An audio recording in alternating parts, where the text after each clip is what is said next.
Hello,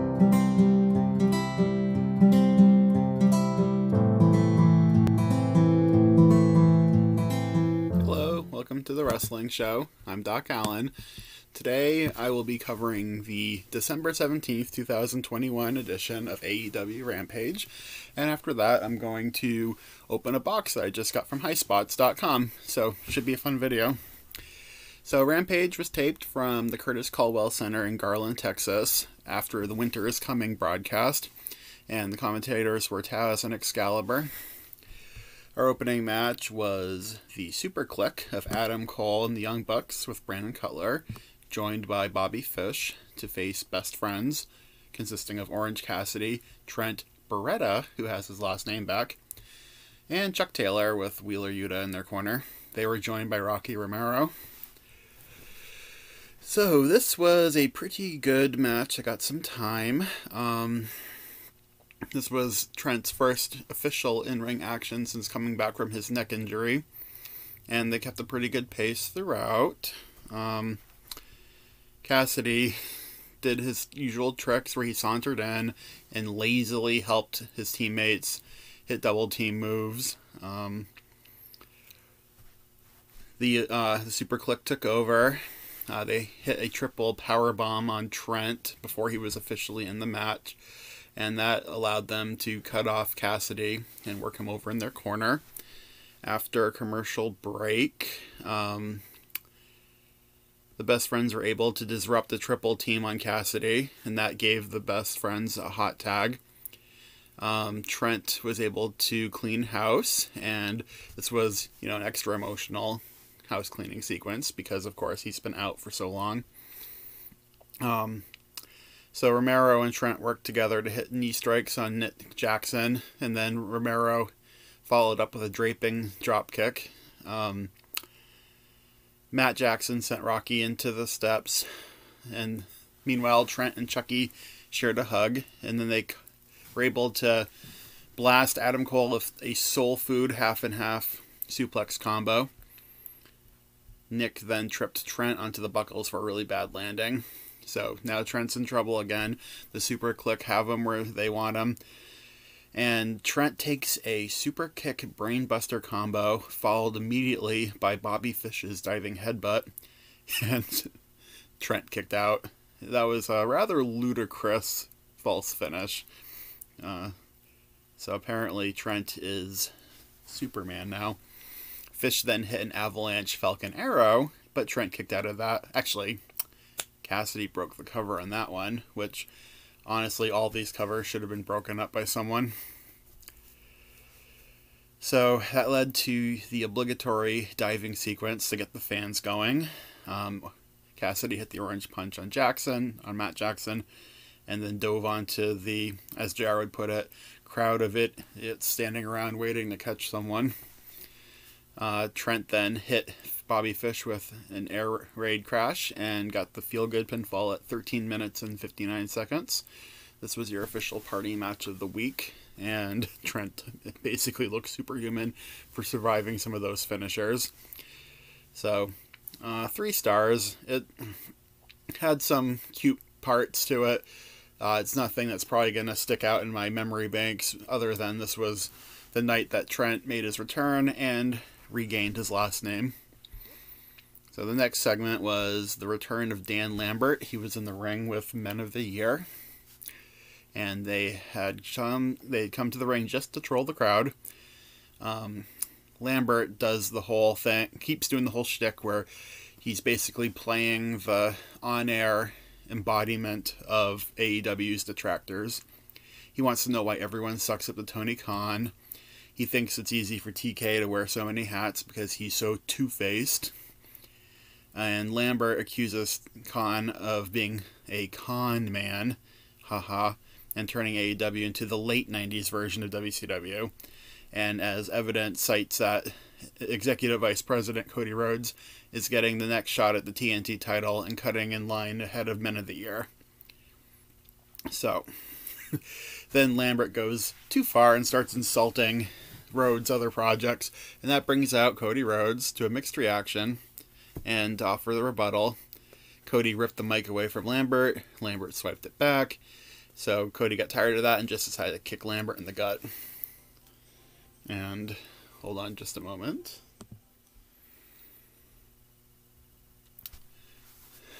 So then Dustin Rhodes ran in to help Cody because Men of the Year were helping Lambert overtake him in the fight. But Dustin also fell to the greater numbers game. So that brought in TNT champion Sammy Guevara to finally clear the ring with a springboard cutter on Sky. The ring gets cleared out. Sammy stands tall while Cody kind of slumps in the corner, looking unsure of what to do next. Next up, we had a video promo for the TBS Championship Tournament, and the remaining competitors kind of had a few seconds each to make their storyline case for why they should win. Thunder Rosa is coming for Jade Cargill's blood. Jade doesn't seem too bothered by that. Ruby wants the title. Nyla Rose thinks that Ruby is going to blow it, and she's going to throw her in the trash. Good use of 20 seconds of TV time. Up next, the submissions match between Ty Conti with Anna Jay versus Penelope Ford with the Bunny. This was they had a good sprint planned, but it was rather sloppily executed. They kind of just tore into each other throughout. Conti continues to look very good. And it's sad because I like Penelope Ford, but she didn't hold her end of the bargain very well in this match. At one point, it looked like Ford was supposed to break out of a triangle choke with a deadlift slam, but she couldn't get Conti up, so they had to improvise. So Conti locked on to the shoulder. Meanwhile, Anna Jay had to neutralize the Bunny's interference. Conti tried a backpack chinbreaker, but Ford reversed into a dragon sleeper. Conti escaped with knee lifts. Ford answered with a cutter and a cravat. They traded some kicks. Conti put on a body scissors chicken wing and won at 5 minutes and 25 seconds. So, again, it's kind of a letdown. I give them credit for trying this, though, and I hope we get more good little feuds like this in the women's division that aren't for either title. But unfortunately, this one just didn't hold up. Gave it a 1.5 stars. After the match, the Bunny cheap shot Conti with the brass knuckles and escaped without facing any consequences. So that this feud will continue, and Conti and the Bunny should get a good little match on Rampage at some point, or maybe even Dynamite. Up next, Mark Henry hosted the split-screen interview between 2.0, Daniel Garcia, and The Acclaimed, facing off against Lucha Brothers, Proud and Powerful, and Eddie Kingston. The heels talked a lot of trash, and the babyfaces didn't really give them much oxygen. Eddie just says he wants to beat their you-know-what. And that's enough talk. It's time for the main event. Yeah, in case you're wondering, I am going out of my way to avoid swearing if I can help it. I have 2 young kids, and I can't help but think they might watch some of these someday. So, anyway, the main event was the same teams I just mentioned, and this was also a pretty compact tag match. Kind of house show-like. They stuck pretty close to the formula. What elevated this above being an average match were the tricks that Rey Fenix busted out. At one point, I missed it. Anyway, I'll cut that part out. I'm learning how to edit.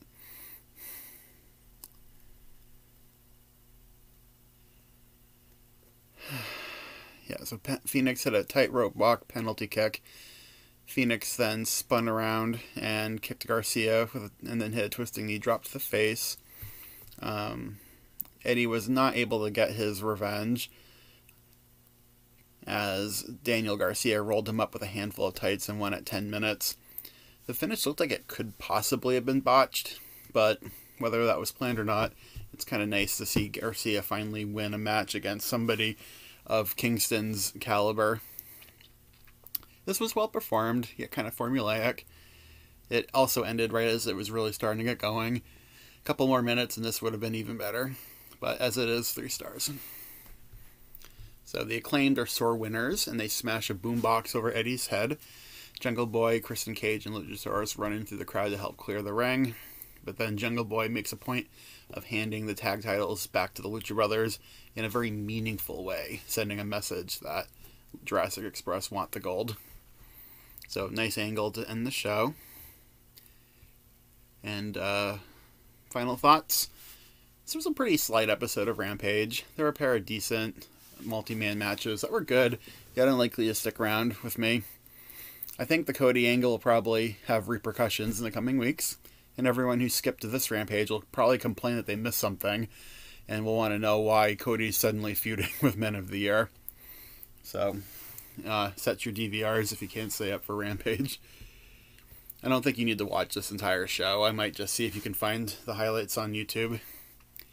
So, on that note, up next, I'd like to unbox my new package from Highspots.com, who are not sponsoring this video. I'm just doing this for fun. So, Highspots does this thing where they do like seasonal surprise boxes. They normally cost $20, but sometimes when I purchase something, they offer it tacked on for $10. And more often than not, since I'm already paying a lot of money for shipping, I think, well, I might as well get something else with it. So the first item I'm going to show you is not part of the surprise box. This is the item I purchased that earned me the right to get the discount. So I purchased PWG Tremendous, the most recent Blu-ray from PWG. And what kind of put me over the top to get this is the word that Highspots won't be making DVDs or Blu-rays much longer. So get them while you can. Also, I look forward to sitting down and checking the show out. It looks like it's headlined between Bandito and Davey Richards for the PWG title. Alright, so now, let's see what they sent me. Oh. It's a nice TNA bag. I wonder how many of these they have lying around their warehouse. Let's see what I got. Oh, this is cute. This is a Degeneration X Necklace. Looks pretty authentic. It's from 2005. It's an odd era to be making this type of gear. But, cool. I'll probably end up gifting that one, but... Oh, next I have a sticker. And it's the WCW Thunder logo. That's pretty funny. I'll have to find a good place to put that. And then we have... Oh, cool! It's a magnet, a little masked luchador wrestler. And I have another one kind of like this upstairs from the last time I did one of these boxes. So now I can make them fight or something. Nice. Alright, let's see what else is in here. There's a DVD. Oh, okay. So, this is the Professional Wrestling Federation documentary. And unfortunately, this is the exact same DVD I got the last time I did one of these packages. So, this one's definitely going to be gifted to someone. Up next, looks like we've got...